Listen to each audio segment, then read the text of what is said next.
that we are building that lean muscle, right? And then that's where that 1 gram of protein per pound kind of. And technically that'd be like per lean mass, really.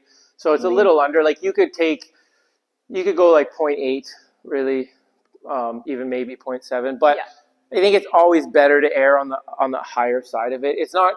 There's not going to be any harm from eating higher amounts of protein, like unless you have a specific kidney disease. And like, a lot of times people have heard like, oh, if you eat too much protein, it's bad for your kidneys. Like it's measured in like uric acid that you excrete, but like what you'll see is those were very myopic or like short-sighted studies where it was just looking at like a week or two.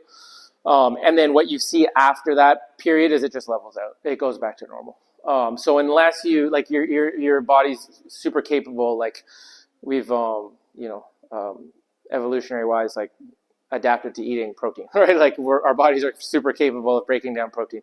And that you can do it from plant sources. It's just a little harder, right? It takes a lot more conscious effort because the amino acid profile isn't as complete as it is from like an animal source. So like we have clients who are vegan, you can do it for sure. It takes a lot more planning, a lot more conscious thought on like, you got to have beans, quinoa, peas to make up this complete amino acid, right? So, but anyway, I just think, because a lot of times we get that, I heard it's bad for your kidneys or liver or something like this. And it's honestly like a myth unless, again, you have like a specific disease. Again, yeah. And then, so again, you can go 1 gram, I think is a fairly safe like bet. But if you want to go 0.7, something like that per pound. So everyone now do that.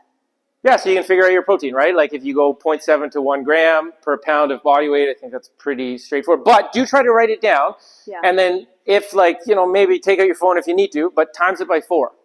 Because I want to start giving you like your own macros. That's what we're going to start building, right? So whatever you want to set it at, 0.7 to 1 gram, okay? And then if you want to get the phones out, then you're going to times that by 4. You're going to write that number down because that's your protein calories in a day. Okay, so that'll be that protein part of the budget, right? We're going to go over this little budget. You guys are going to walk away with your own little framework, little budget framework. Sorry. Yes.